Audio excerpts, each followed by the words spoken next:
Salut mes nakamas, c'est le Doc, j'espère que vous allez bien. Bienvenue pour la critique analyse de ce chapitre 1069. Que voulez-vous que je vous dise? Mais que voulez-vous que je vous dise? C'est quoi ce chapitre de malade? Ishiroda est en train de s'amuser, il est en train de péter les codes du shonen, il est en train de changer toute la mythologie brute de son manga. Voilà, Ishiroda il dit bah voilà, moi je fais ça, maintenant débrouillez-vous avec, et nous après ça on doit faire des critiques analyses. Alors on va parler de quoi? On va parler du statut d'empereur, le rôle d'empereur, la puissance d'un empereur, la puissance d'un Yunkou, qui est exactement la même chose, me direz-vous. La puissance des Amuro, la puissance de tout ce que vous voulez.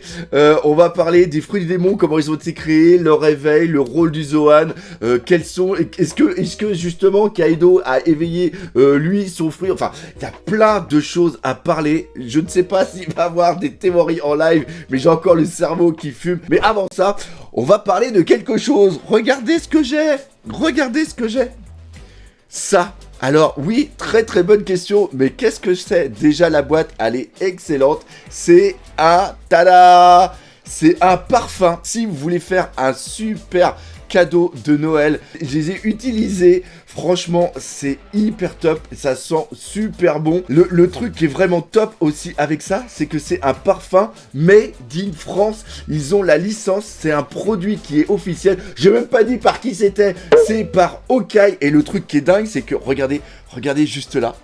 Alors, je sais pas, non, il va pas pouvoir faire un focus parce que j'ai cassé le truc, mais c'est un numéroté. Là, j'ai le numéro 59, je crois qu'il y en a 1600, il y en avait 1000 pour la version spéciale du film Red, mais malheureusement, il est totalement sold out, c'est parti en une vitesse absolument folle, et voilà quoi. Je trouve le packaging absolument dingue, regarde ça, il y a vraiment l'ambiance... Vraiment manga, et les personnes qui font ça, bah voilà, tu sens que c'est des passionnés, tu sens qu'ils ont vraiment bossé, et surtout, chaque parfum a une odeur vraiment différente. Donc, si vous voulez faire, si vous connaissez, si vous avez votre papounet, un peu comme moi, qui est fan de One Piece, si vous avez votre copain qui est fan de One Piece, si vous connaissez quelqu'un qui est fan de One Piece, à Noël, on ouvre toujours des parfums, c'est des parfums lambda, mais là, c'est vraiment un parfum qui a vraiment l'âme, je dirais, de One Piece. Moi, mon préféré, c'est lui. Lui, il a une petite odeur qui est assez particulière. Même ma femme adore ce parfum. Pourtant, ma femme est pas très manga. Mais voilà, vraiment très, très, très, très fort. Et d'après ce que j'ai appris, c'est des parfums qui tiennent longtemps au niveau de la durée. Et même quand on les met sur soi, ils tiennent assez longtemps. Et encore une fois, regardez là, par rapport à Wano Kuni, c'est ultra top. Et... la bonne annonce que j'ai à vous faire, c'est que j'ai un code justement pour, si vous achetez sur le site Okai, O-K-A-I-A, vous avez un code, vous n'avez même pas un code, non, vous avez deux codes. Vous avez un premier code qui est DOC10, qui donne 10%, ça, c'est la base, et après, si vous achetez les 4 parfums, vous avez un code collection qui vous permet d'avoir 25%.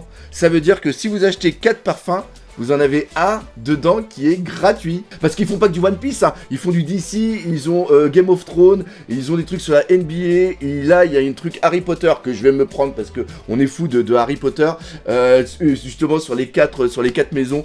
Bref, vous me connaissez, vous savez comment je suis. Franchement, ça, je ne m'y attendais pas du tout. Voilà, ça a été un super cadeau. Donc si vous voulez aussi faire plaisir à la famille, aux amis, aux copains, aux potos, n'hésitez pas. Bon, on va passer aux choses sérieuses. Maintenant, on va parler de ce chapitre. On va essayer de pas trop s'éparpiller. Je sens que cette vidéo va être hyper longue parce qu'il faut qu'on parle de plein de choses. Premièrement, du statut d'empereur. Luffy, ce qu'il est devenu. Et ça, c'est vachement bon parce que c'est Stussy et Kaku justement qui en parlent, qui préviennent Lucci en disant attends, là même. Parce que, alors, ce qui est important, c'est on va parler de hiérarchie aussi. Parce que il y a la hiérarchie qui fait que le gouvernement mondial a une police qui est la marine. La marine est un petit peu là pour justement gérer. Et normalement, le CP0 est une sorte d'annexe d'éléments vraiment qui est la main armée, mais vraiment spécialisée du gouvernement mondial. Et même eux, par rapport un empereur ne peuvent pas faire ce qu'ils veulent. Kaku et ceci disent bien, Luffy, fais pas le con, attends que la marine arrive, et à partir de là, on pourra attaquer. Alors, attends que la marine arrive, parce que déjà, face à eux, ils ont énormément de menaces. Ils ont les Séraphins. Et les Séraphins, la chose aussi qu'on apprend, vous voyez, ça part tout de suite en cacahuète, c'est qu'ils ont une sorte de puce de commandement. C'est-à-dire que le CP a un élément qui permet de donner des ordres aux Séraphins. Sauf que Vegapunk, quand il a créé les Séraphins, il y a une sorte de diagramme d'ordre de personnes qui sont habilitées, et en fonction de l'habilitation, il y a un degré d'habilitation. Tout en haut, tu as qui? Tu as le Goreisei. Je pense qu'au-dessus du Goreisei, je pense qu'il y a Im-sama, qui a aussi une activation qui est supérieure au Goreisei, parce qu'on ne sait jamais si un jour le Goreisei se rebelle contre Im-sama, et bien Im-sama aura toujours le contrôle sur les Séraphins. Donc on a Im-sama, Goreisei. Après, on a bien sûr Vegapunk, les avatars de Vegapunk, Sentomaru qui est une très très bonne idée, et après il y a ceux qui ont justement la puce pour donner les ordres, et donc là c'est le CP. Donc le CP maîtrise les Séraphins, sauf que vu que Sentomaru est présent, Sentomaru passe en priorité par rapport au fait de pouvoir donner les ordres, et donc c'est pour ça que justement le Séraphin Kuma, eh bien il combat les CP0. Donc à partir de là, vu qu'ils ont un problème avec Sentomaru, il faut attendre que la marine arrive pour avoir l'aval du gouvernement mondial pour pouvoir attaquer. On reprend vraiment cette importance de l'empereur, c'est-à-dire que depuis longtemps, l'empereur au-delà de la force, c'est ça qui est important, c'est-à-dire que l'empereur n'est pas seulement, comme je l'ai dit et je le dis depuis très très longtemps, l'empereur, une personne qui est empereur n'est pas empereur parce qu'il est hyper badass, il est hyper puissant. Se baser seulement que sur une puissance d'empereur par rapport à la force brute, c'est une hérésie. C'est une hérésie.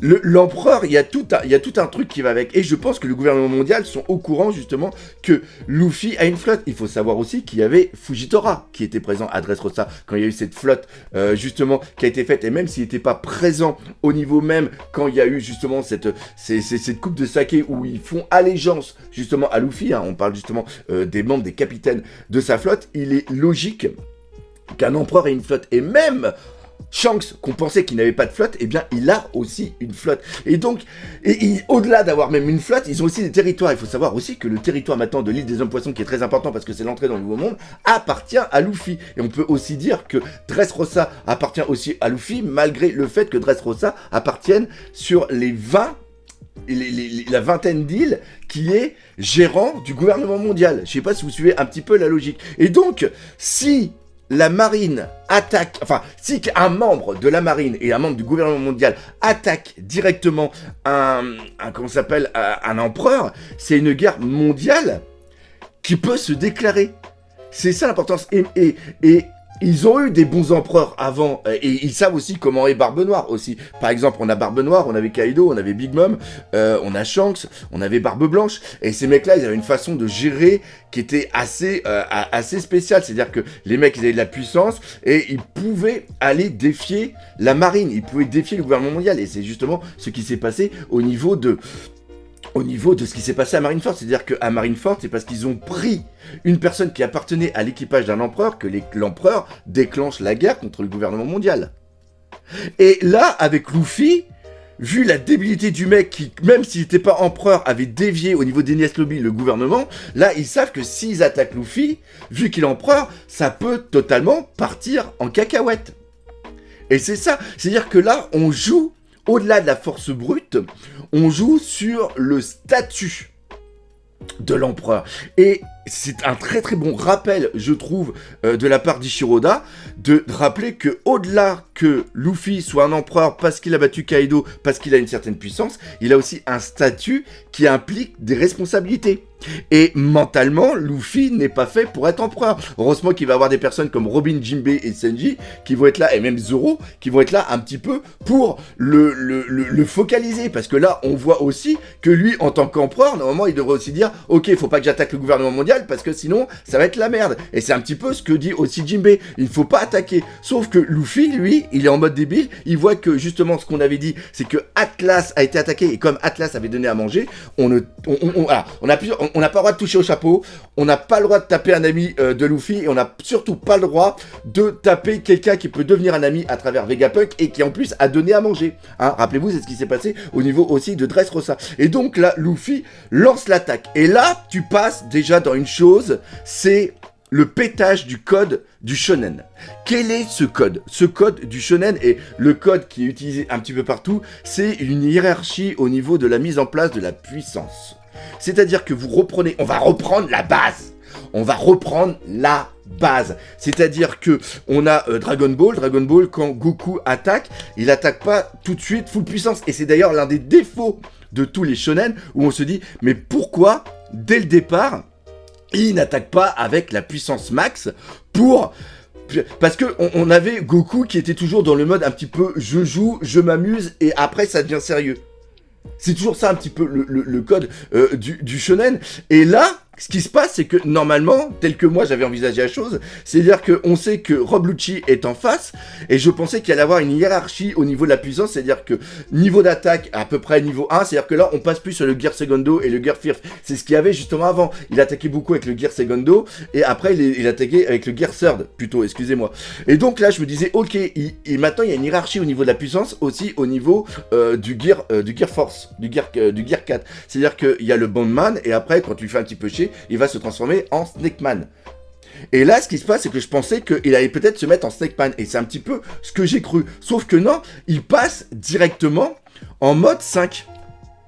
Il passe directement en mode 5.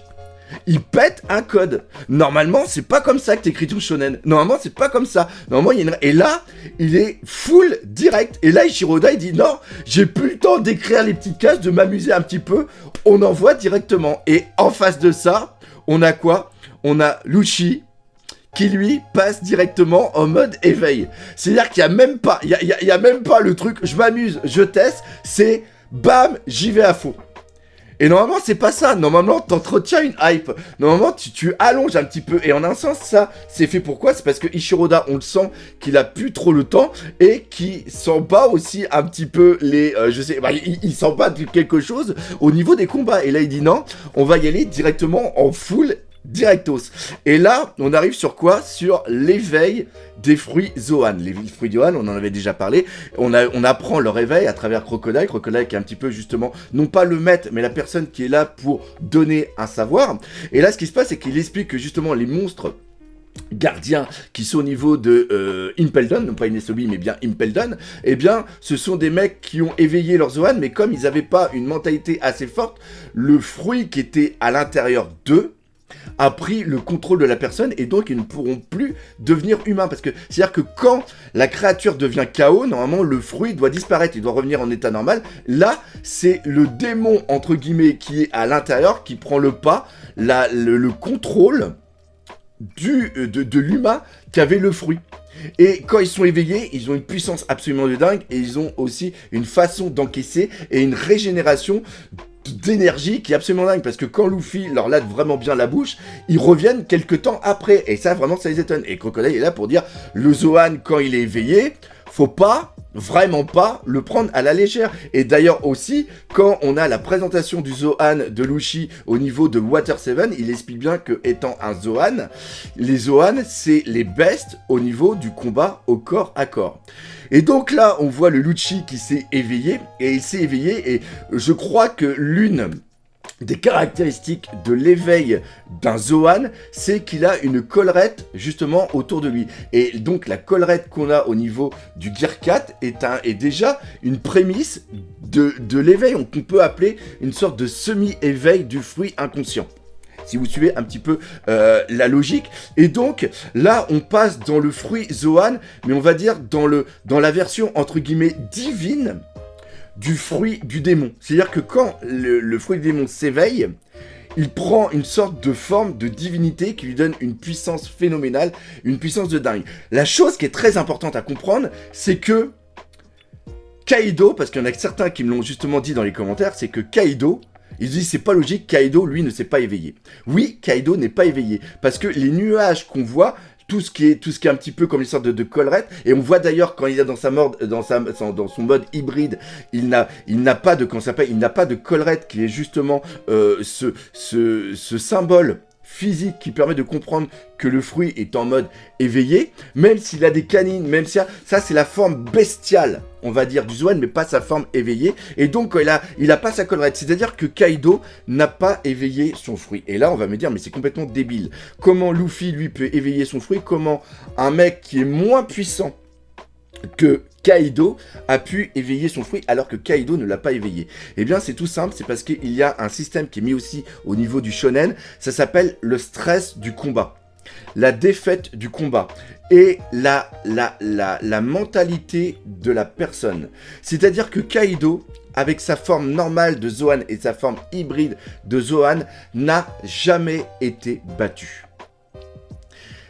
Se faire battre et avoir une défaite n'est pas obligatoirement un handicap, car c'est à travers la défaite qu'on devient plus fort et qu'on veut atteindre un statut supérieur. C'est ce qui se passe au niveau de Dragon Ball. Vraiment, je cite toujours Dragon Ball parce que c'est vraiment quelque chose que tout le monde connaît. C'est-à-dire que Goku, s'il combat, c'est parce qu'il a été défait. S'il évolue, c'est parce qu'il a été défait, qu'il a rencontré des personnes plus puissantes et qu'il a dû évoluer pour pouvoir les battre. C'est pour le sentiment de pouvoir protéger les siens qu'il devient plus puissant. Contrairement à Vegeta, où lui aussi, c'est à travers un trauma du combat, à travers un stress du combat, qu'il a réussi à évoluer, et c'est la haine envers une personne qu'il veut battre qui lui permet de surpasser le niveau qu'avait son précédent ennemi.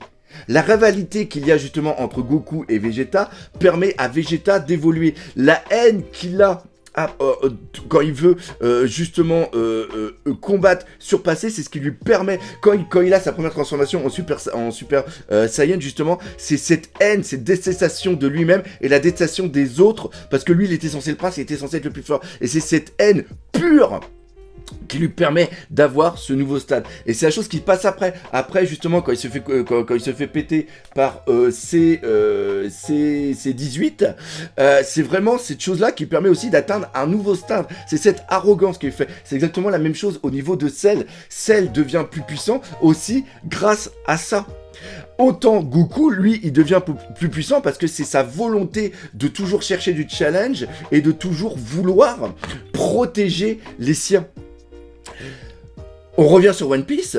Luffy, c'est ce qui se passe. Luffy a énormément perdu. Et c'est le schéma narratif. Il combat le premier ennemi, il perd, il se dit « Ok, je dois devenir plus fort », il rencontre des personnes, il apprend des techniques, il absorbe des techniques, et après, il devient plus fort. Et l'éveil ultime qu'il a au niveau de son Gear 5, c'est parce que, justement, il a été vraiment mis KO, et c'est son subconscient, cette volonté de vouloir protéger, de vouloir aller au-delà, qui a permis d'éveiller son fruit. Pour Lucci, c'est la même chose. Quand il voit l'évolution de Luffy et ce qu'il devient, c'est cette haine d'avoir... Parce qu'il a toujours été le plus fort, c'est pour ça qu'il a atteint qu'un certain stade.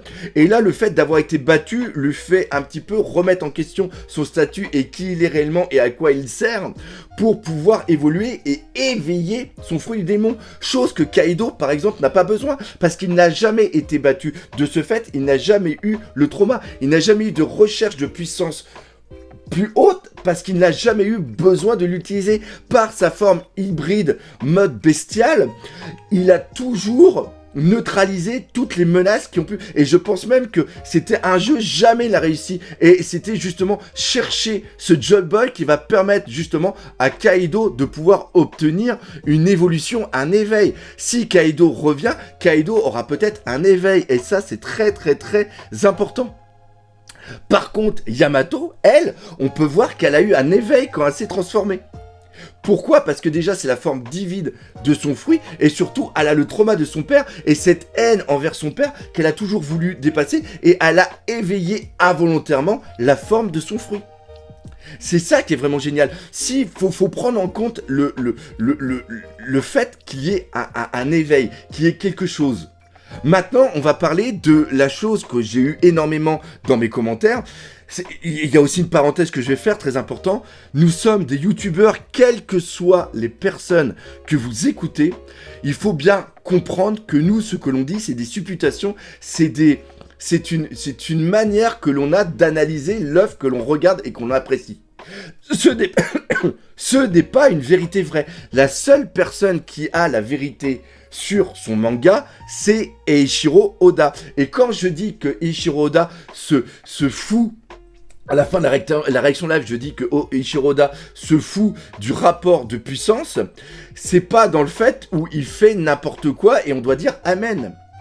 C'est pour dire que la puissance des personnages, le combat entre les personnages, n'est pas la base de son manga comme beaucoup d'autres shonen typés Neketsu. Lui, la base de son manga, c'est de raconter une histoire. La puissance et la gestion de la puissance, elle est secondaire à l'œuvre. Elle est bien gérée, mais elle est secondaire. Ce n'est pas ce qui est mis en avant.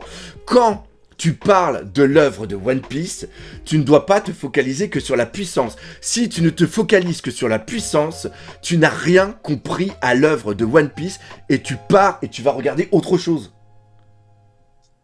Là, je suis un petit peu cru, mais j'en ai un petit peu aussi assez d'avoir des commentaires ou d'avoir des gens qui m'expliquent la façon dont je devrais analyser l'œuvre à travers la projection d'autres personnes. Parler seulement que d'une puissance, mettre des gens dans des cases par rapport à une puissance Yonkou, par rapport à une puissance empereur, par rapport à une puissance amiral, par rapport à une puissance de tel truc, c'est complètement débile. Je ne citerai pas d'exemple ici, mais on en a encore parlé. Là. Je viens de faire un petit tournoi One Piece, justement du jeu de cartes qui est là derrière. On a parlé du chapitre, on a parlé des puissances. On a franchement rigolé par rapport à ce qu'on entendait. Si tu te focalises seulement que sur une puissance brute, c'est que tu n'as rien compris à l'œuvre. Alors le fait de me dire que oui, c'est complètement débile, le fait que maintenant Luffy puisse faire un 1v1 par rapport à Luffy qui est en guerre 5, ça veut dire qu'il est d'un niveau empereur, il est supérieur au niveau amiral, parce que les amiraux c'est complètement de la merde. Putain les mecs, vous allez halluciner quand vous allez voir la véritable puissance d'un empereur. Là il y a Kizaru qui va, la véritable puissance, autant pour moi, d'un amiral. Parce que tout ce qu'on a... Parce que l'amiral, encore une fois, ce qui nous est rappelé précédemment, c'est que ils ont une gestion par rapport à des supérieurs. Ils ne peuvent pas faire ce qu'ils veulent. Ryukugyu, lui, c'est même pas par rapport à Akainu qui n'en a absolument rien à foutre, c'est par rapport à peut-être Im-sama directement et peut-être le Gorosei. Mais je pense vraiment que c'est Im-sama, et Im-sama, je pense que vu la puissance du mec, l'autre il doit se tenir à carreau. C'est-à-dire que même quand il y a Shanks qui arrive et qui dit ok, il y a quand même ça, il analyse tout ce qu'il y a autour de lui et il se dit ok, là ça sert à rien et ce n'est pas mon but. Mon but, moi, c'était de niquer Luffy. Et de rétablir un petit peu ce qui se passe au niveau de Wano Kuni, mais là avec tout ce qui arrive, moi je peux pas maîtriser et en un sens il est tout seul, c'est complètement normal, il ne faut pas gérer la puissance d'une personne par rapport seulement qu'à lui-même, il y a tout un ensemble. Et ça c'est hyper, excusez-moi de m'énerver un petit peu, mais là je commence un petit peu à en avoir un petit peu là-haut. Parce que pourquoi ? Parce que tout ça, ça dénature la vision principale de l'œuvre. Après, vous pouvez kiffer la puissance, vous pouvez faire ce que vous voulez dedans, ok. Mais n'amenez pas votre vision comme étant la vision vraie. Et n'allez pas même au-delà de la chose de dire que Eiichiro Oda, il fait de la merde parce qu'il sait pas du tout gérer son manga. Ça, je pense que c'est être imbu de soi-même, mais d'un truc qui est absolument dingue. Là, ce qui se passe, c'est même pas le doc YouTuber qui parle. C'est même pas. C'est la personne qui vit avec le manga, qui est avec One Piece, qui vit One Piece depuis 20 ans, qui grandit avec ce manga, qui apprécie énormément son manga, malgré tous les défauts qu'il possède, parce que oui, One Piece a quand même pas mal de défauts, mais son but majeur, c'est que pour moi, c'est la seule œuvre qui, après 25 ans, arrive à toujours être aussi cohérente, arrive toujours à nous manfucker et arrive toujours à nous hyper. Là, je reviens sur Kizaru. Kizaru va arriver, il va voir Sentomaru qui est complètement au sol. Là, il va péter les plombs. Qu'est-ce qu'il va faire ? Est-ce qu'il va vouloir aussi faire un truc par rapport à Luffy ? Est-ce qu'il va vouloir faire un truc seulement que par rapport à Luffy, par rapport justement à ce qu'il a fait ? Il faut savoir aussi qu'il a un lien avec Vegapunk. Pourquoi ? Parce que tout simplement les PX ont le pouvoir de Kizaru. Le laser, la lumière. C'est ce qui nous a été dit justement à un moment par Diez Drake. Donc il y a un lien. Vegapunk a sauvé Sentomaru qui est le cousin de Kizaru. C'est hyper important, il y a un lien qui est hyper important. Là, ils vont arriver, il va y avoir aussi Kuma qui va arriver. Il y a toute une dynamique au niveau de cet arc. Franchement, avec regardez ma vidéo que j'ai faite sur le bilan au niveau de Wano Kuni, avec le mini fiasco qu'il y a à la fin. Vous voyez, hein, c'est pas parfait. Hein. J'arrive à dire qu'il y a un problème justement avec la fin de Wano Kuni. Mais là, je trouve qu'il est en train de refaire un truc au niveau de Vegapunk, au niveau de cet arc Egghead qui est absolument dingue. Donc, on va voir comment il va mener. Et même, encore une fois, je me suis fait insulter. On m'a dit que j'étais un pur débile, que je comprenais rien à l'œuvre et que je devais même arrêter de faire des vidéos parce que je suis totalement à l'ouest par rapport à mon analyse de l'œuvre. Ce que je vous ai dit au niveau de Lucci, c'est révélé exact. Et par rapport à de la puissance.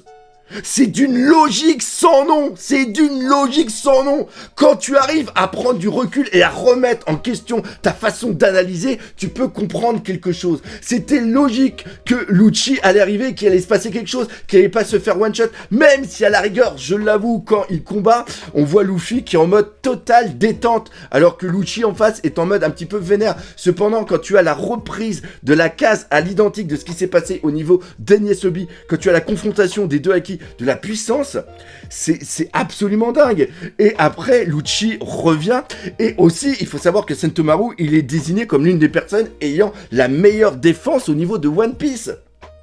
Là, je te parle pas d'un truc entre un Vista et un Mihawk, où il y en a qui font la comparaison entre les deux. C'est pareil, le fait de dire à un moment que les mecs Crocodile et puis, comment il s'appelle, Mihawk, c'est des merdes parce qu'ils sont sous les ordres de Baggy. C'était sûr et certain, et je l'ai dit dans l'analyse, que juste après, il y allait avoir un truc qui va expliquer que les mecs, en réalité, ils sont pas sous les ordres, ils sont là parce qu'il y a un intérêt. Il y a de l'intelligence un petit peu derrière. Et encore une fois, à cette époque-là, on me traite, excusez-moi, là, faut que ça sorte. J'en ai marre que des personnes viennent m'apprendre ou viennent apprendre à d'autres personnes qui ont la même mentalité que moi ou qui ont une même analyse, de leur dire non, putain, vous êtes de la merde. Il était logique qu'il allait avoir un power-up de Lucci. C'est comme ça que fonctionne le shonen.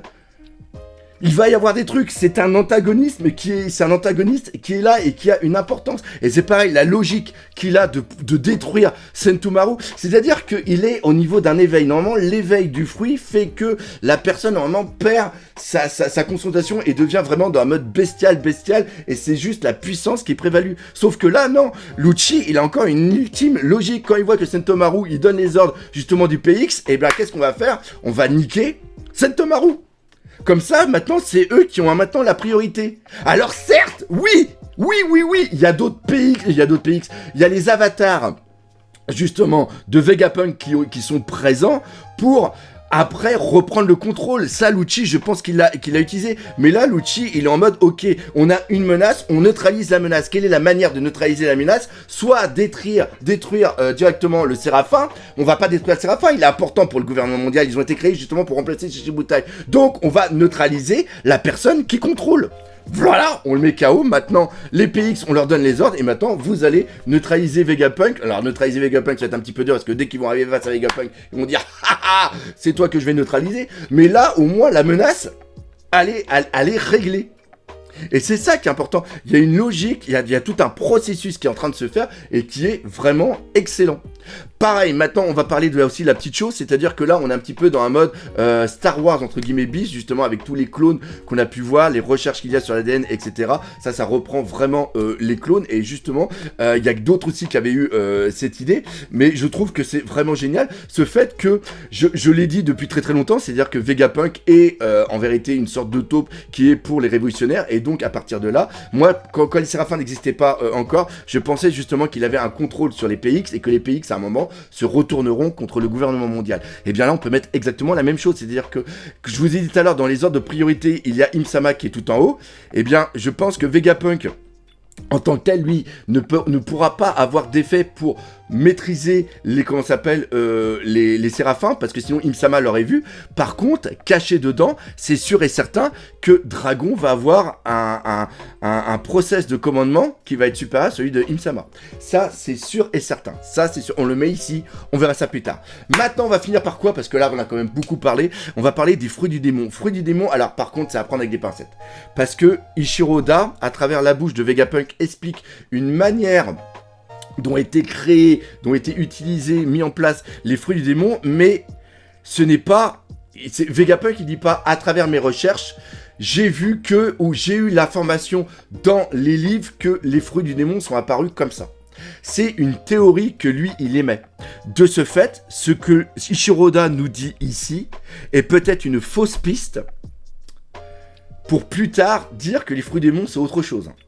Eiichiro Oda, il est comme ça. Il nous fait voir un truc comme ça, mais à la fin, il va dire non, ça c'était faux. En vérité, c'est ça. Puis il fait oui, mais c'est Vegapunk qui l'a dit. Oui, mais j'ai dit que c'était une théorie de Vegapunk. Et là, on revient à ce que je dis par rapport aux youtubeurs. Ce qu'on dit, ce sont des théories. Moi, j'ai jamais téléphoné à Eiichiro Oda. Il n'y a aucun youtubeur anglophone, francophone, tout ce que tu veux au phone, japanophone, tout ce que tu veux, qui est en direct avec Eiichiro Oda, qui dit bon, alors, dis-moi les petits trucs pour que je fasse des bonnes vidéos et que je donne les réponses. D'accord? Il n'y a pas non plus de mec qui a bossé avec Eiichiro Oda, qui a eu l'information et qui après est parti, qui a donné les informations. Hein? J'ai fait une vidéo il y a très longtemps. Même si ce qu'il a dit, quelque chose se sont révélés exact. Ça, on va pas mentir. Tout comme nous, qui des fois faisons des théories et qui aussi s'avèrent exactes. Donc là, on reprend sur les fruits du démon. Et en gros, les fruits du démon, c'est la projection des désirs des humains. Et là, c'est vachement intéressant. Pourquoi? Alors, le chose à savoir, c'est est-ce que ce sont des humains qui, avant la guerre qu'il y a eu durant le siècle oublié, ont créé artificiellement les fruits du démon. Et après se réincarnent. Ou alors, est-ce que c'est le désir concentré depuis... En gros, encore une fois, bam, référence par rapport à Warhammer 40 000. On va pas arrêter parce que je trouve que c'est hyper connu directement au Japon. Et je trouve que ça rassemble vraiment pas mal d'idées. En gros, les dieux du chaos qui existent, n'existent pas de base. Ils ont été créés par les sentiments des humains qui, au fur et à mesure du temps, se sont agglomérés pour créer des entités. La haine, le désir, la haine qui a créé Korn, le désir, la manipulation qui a créé, je crois, qui est Zentek, la peur de mourir, la peur des maladies, justement, qui ont créé... comment il s'appelle, Nurgle, et après le dernier, lui qui a non pas été créé par les humains mais qui a été créé par les Eldar, qui est justement l'hédonisme, le plaisir et tout, qui a été à outrance, et tous les désirs que les gens ils avaient partent dans l'espace, dans une autre dimension qui est le warp, s'agglomèrent et créent des dieux. Et après il y a des dieux qui des démons, des dieux démons qui sont secondaires. Et ben là on prend exactement la même chose. C'est-à-dire que c'est pas un mec qui a dit oh putain je voudrais trop me transformer en faucon pour pouvoir voler.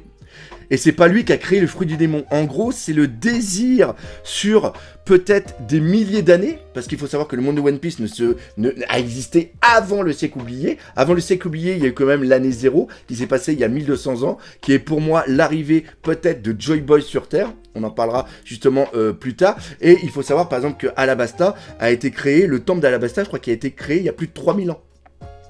Donc sur plusieurs, et bien sûr avant, hein, il y a eu une évolution au niveau bien sûr des humains qui reprend un petit peu ce qui s'est passé peut-être sur Terre, et donc on peut imaginer que les humains au niveau de One Piece existent peut-être depuis, 100 000 ans, hein, disons. Donc le désir, par exemple, des hommes de base, qui, il y a 100 000 ans, regardaient dans le ciel et voyaient des oiseaux, se dire « Oh putain, ça serait tellement cool de pouvoir aller là-haut », eh bien ça a justement créé ce désir d'avoir un désir de ça qui s'est matérialisé dans un fruit, et le fruit est devenu le fruit de l'animal. Ça, c'est pour les Zoan. Après, c'est la maîtrise du feu, la maîtrise de la lumière, la maîtrise de la nature, la maîtrise de la glace, enfin tout ce que vous voyez au niveau des logas. Le plus difficile là-dedans, c'est pour les paramécias, parce que les paramécias sont liés à de la technologie. On va prendre par exemple Mr. 3 qui est par rapport justement à maîtriser la cire. Mr. 2 par exemple qui est le désir de changer d'apparence. Ça peut être quelque chose qui peut être plus en disant ah j'aimerais bien être telle personne, etc. Mais ce qui est lié par rapport à la technologie, c'est-à-dire que la création des fruits du démon est peut-être quelque chose qui continue tout le temps. Et c'est-à-dire que une personne, c'est-à-dire qu'il y a peut-être des fruits du démon qui ont été créés dernièrement. Par exemple, au niveau de la cire et tout ça, quand ça a été créé, qu'ils ont voulu justement un petit peu le matérialiser, et qu'il y en a certains qui ont eu ce désir, et qui a créé en un sens le fruit, que le fruit s'est créé par... En gros, moi je pense que le fruit s'est créé par lui-même. Ou alors que c'est une entité qui peut créer le fruit. Mais ça encore, c'est autre chose. C'est par rapport au désir, au désir des gens et au désir de la personne. Et je pense qu'il y a des fruits qui peuvent encore se créer plus tard. Tout simplement parce que tant que l'homme, et ça c'est très important, écoutez bien, tant que l'homme aura un rêve, tant que l'homme aura un désir, il aura une manière de pouvoir créer, justement, matérialiser ce désir. Et si ça s'est fait à travers le désir de l'humain, la mère nature, qui elle, à travers la mère, crée des choses, mais essaye de créer un statu quo, juge ses créations comme étant non naturelles par rapport à ce qu'elle a créé dans le monde. Et donc a donné une malédiction, c'est-à-dire que c'est, au lieu de pouvoir annuler ce fruit, elle donne une malédiction à celui qui mangera le fruit. Et en un sens, il y a toute une symbolique, il y a toute une poésie dedans qui est vraiment très très bonne.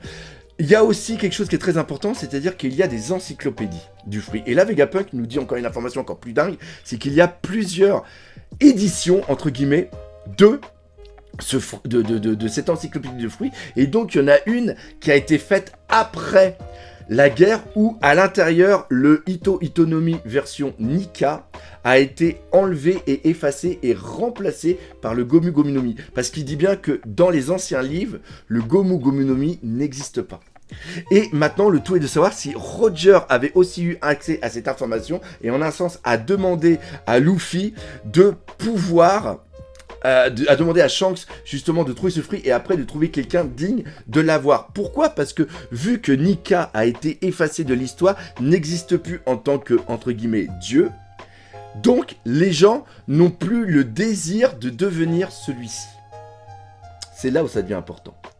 C'est-à-dire que, imaginons, il y a longtemps, il y a le fruit du Nika. C'est-à-dire que Nika est arrivé...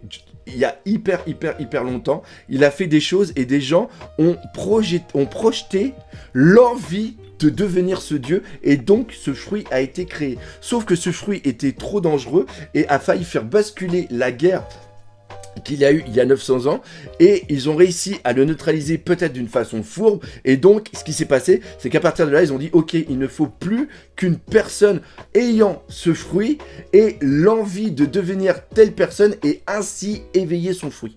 C'est-à-dire que le fruit normal, tu es le mode Nika normal, c'est-à-dire le mec caoutchouc, mais tu n'as pas cette volonté de donner le sourire à tout le monde. C'est seulement que sa forme éveillée, c'est-à-dire que c'est ton désir à toi de vouloir rendre le monde meilleur et de vouloir le protéger qui fait que tu peux éveiller le fruit. C'est ce qu'on a dit justement au début. Le fait que Nika n'existe pas, les gens après qui ont eu le Gomu Gomu no Mi, ne se sont pas projetés en disant « je veux devenir telle personne » parce qu'ils n'ont pas la connaissance de celui-ci. Et là, vous me direz « mais comment ça se fait que lui, Luffy, le devienne ?» Eh bien, c'est parce que lui, intrinsèquement, au fond de lui, il a peut-être ce rêve de rendre le monde meilleur et de rendre le monde heureux. Et lui, peut-être que pour lui, son rêve, c'est que tout le monde ait le sourire. Et le dé, c'est peut-être ça. Le dé, au-delà de Dreamer, c'est peut-être le dé qu'on tourne et qui reprend justement le smiley. Et c'est ça. Et intrinsèquement, Luffy en lui a le désir de devenir, de faire en fait que tout le monde devienne, soit heureux. Et sans avoir connu Nika, Joy Boy, il est celui-ci. Il n'est pas celui-ci parce qu'il a l'ADN pour le devenir et qu'il est un descendant de celui-ci. Il n'a seulement que la même vision du monde rendre les gens heureux. Et là, on passe sur une symbolique, je ne sais pas, dites-le moi dans les commentaires, mais qui est magnifique. Et c'est ça, la force de One Piece. Par rapport aux autres, c'est d'essayer de se dépasser, d'essayer d'imaginer. Et tout simplement, le One Piece... Le but de One Piece n'est-il pas, à travers Eiichiro Oda et son manga, de donner le sourire à tout le monde en le lisant? Donc voilà, c'est là-dessus que se termine cette critique analyse. Encore une fois, j'espère que vous l'aurez apprécié. Je m'excuse encore pour le petit coup de gueule, mais ça voulait vraiment sortir. Et encore une fois, j'ai un immense respect envers tous les youtubeurs, quels qu'ils soient, par rapport à ce qu'ils font pour One Piece, parce que c'est à travers ça aussi que tout le monde peut vivre One Piece à sa manière. Encore une fois, si vous avez apprécié cette vidéo, n'hésitez pas à partager par autour de vous, laissez des commentaires, mais surtout, on n'oublie pas le principal, One Piece, c'est la vie. Allez, salut mes Nakamas.